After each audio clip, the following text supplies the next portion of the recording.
Hi again, everybody. My name is Greg Anderson, and this is the Good Timekeeping Show with Greg Anderson. All right, friends, I just picked up this watch, and I wanted to try what a bunch of other people said I should try to activate the countdown timer mode in this watch. Normally, here are your modes: alarm, stopwatch, dual time mode, and that's it. So what about the countdown timer mode? Well, in order to activate this, you gotta dig in, and I do mean dig in. So let's start. And just to be clear, I recommend you have a clean space, a space where if something falls out, it won't roll away and get lost in your shag carpet or something. So first thing you're going to do, pretend you're changing the battery on this watch. Okay, so you want to undo these screws that hold the case back on and get in there to where you can see the module inside the watch.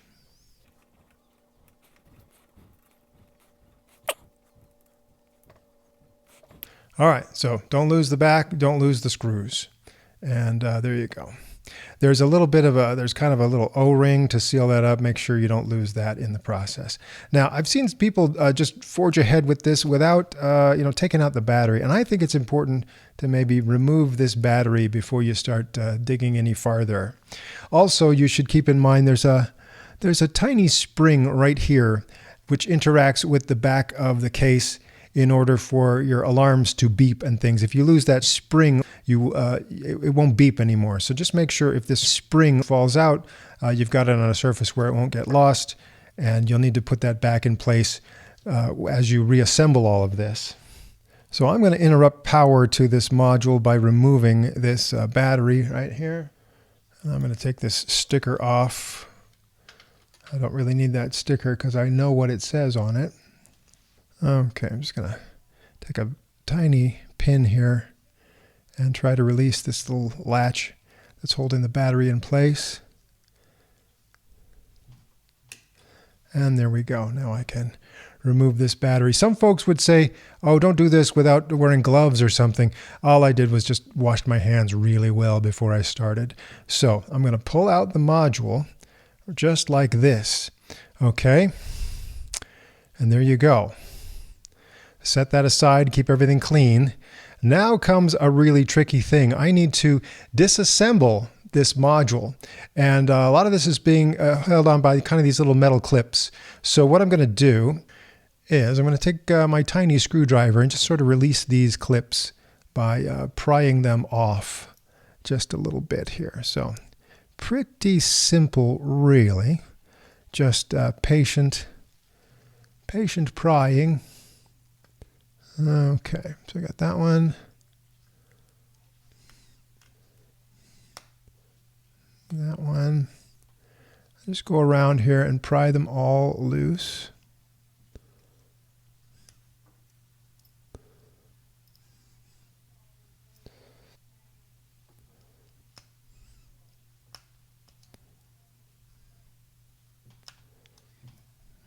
Okay. All right, so now make sure I get this the right way. That's right side up, and that clip this is all the top. So now that I've pried those loose, I should be able to just pull the two halves of this module apart. I'm just being very cautious and careful here as I do this.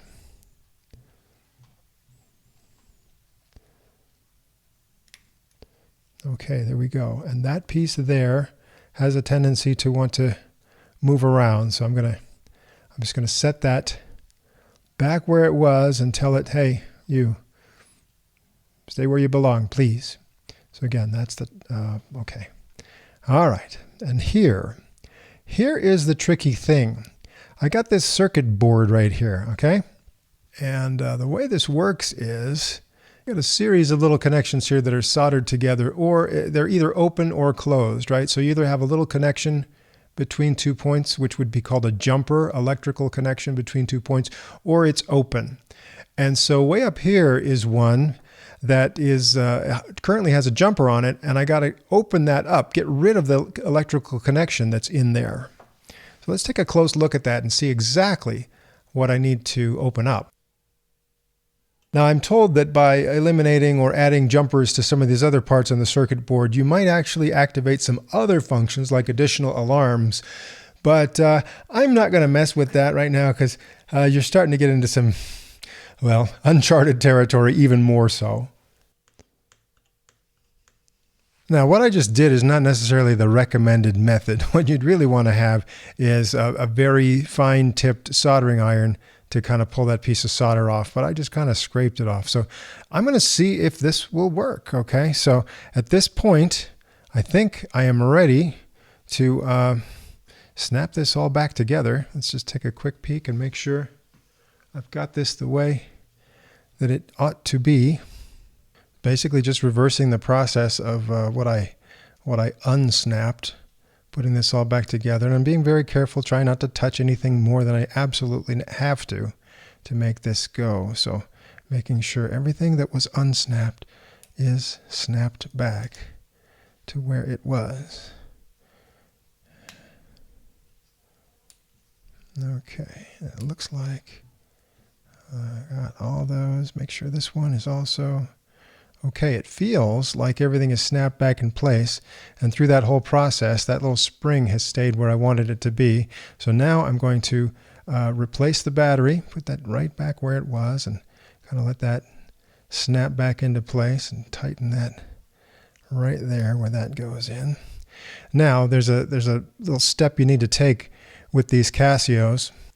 There's a little hole down here marked AC, and you need to kind of short the connection between the bottom of that hole and this little piece of metal right there. So I'm going to do that with this pin real fast. And if I turn it over, let's see if the module is running. And there it goes. Okay, let's put it back together. Well, actually, let's just see if that worked, if that enabled our countdown timer. Look at that. Countdown timer function is now part of this watch. So let's put it back together and see how it looks now completely reassembled. One thing you might want to do is just kind of make sure these buttons are pressed outward so that your module can fit back in the case as it should. You know, if these buttons are slightly depressed, then you know, it might make it a little too tight of a fit to go back in there. So I'm going to put this back in just like this. Very careful, you know, don't be impatient. Again, this is a watch case that you're probably only going to open up once every 10 years. So, you know, now that you've got it open, don't be in such a big rush to get it closed again. Okay, looks like everything is fitting back the way it should. Now I'm going to place this back on here, just kind of fit that in. And just for the fun of it, oh good, my beeps are working. So now I'm going to replace all these little screws.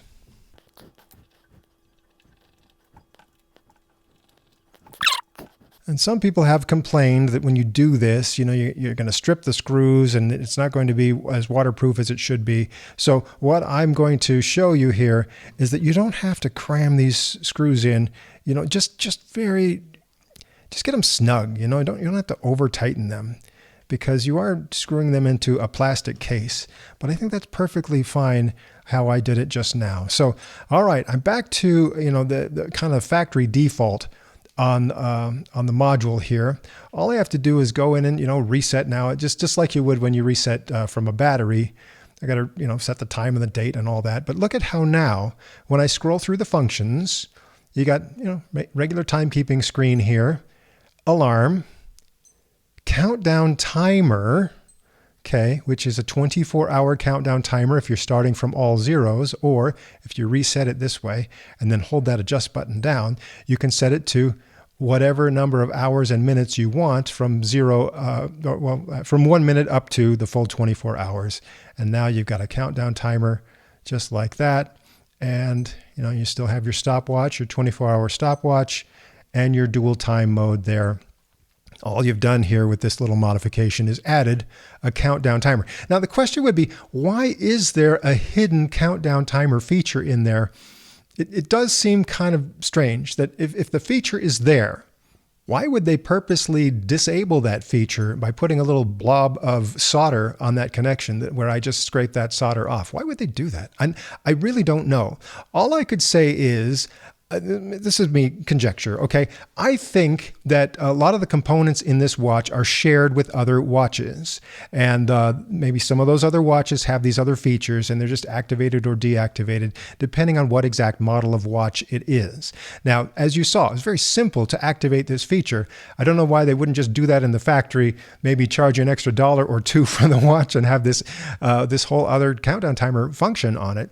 It just seems kind of strange. But again, if you feel like you have the skill level to do what I just did and activate that countdown timer function, be my guest.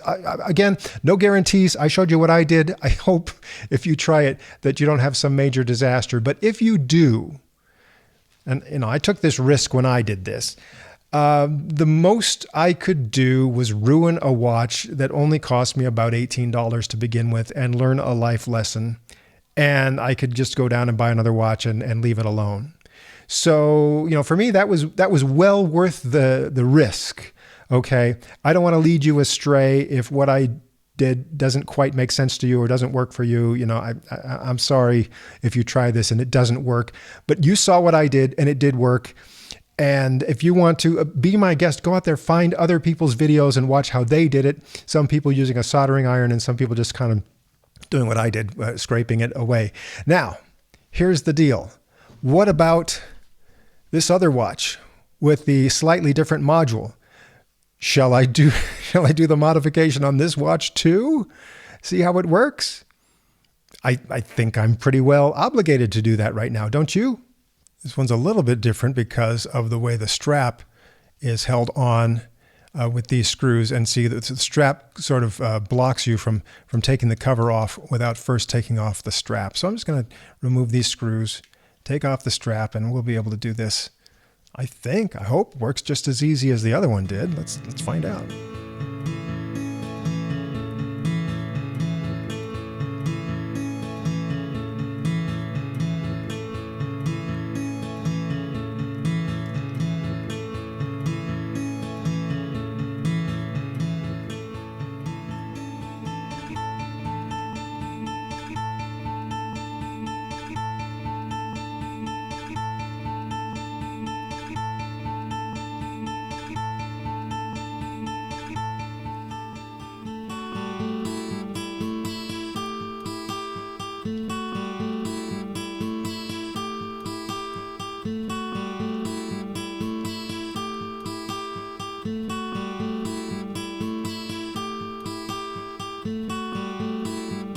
Okay, spoiler alert, it worked, but it changed something here that is not ideal.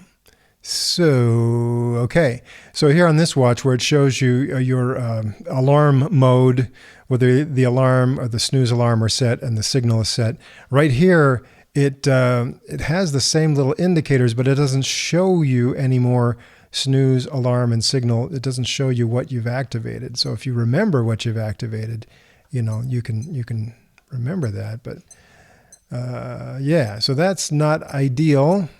All right, I learned a lesson there. See, on this, where it says snooze, alarm, and signal, those are kind of built in like that line there across there. And on this one, you know, those lines and those are generated by the LCD, so those aren't working anymore. Very interesting. If I do the LCD test, I can see that those are still there. They still work, but they just don't work correctly when I'm in my normal timekeeping mode. So I did something that changed that. Whereas on here, if I do my LCD test, you know, everything looks normal the way it did before.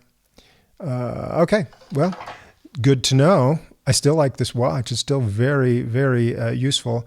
And I'm still going to use it. So there you go. What do you think? Do you want to try what I tried on these watches or just leave them the way they were from the factory without that countdown timer? Up to you, but you know, just something to consider.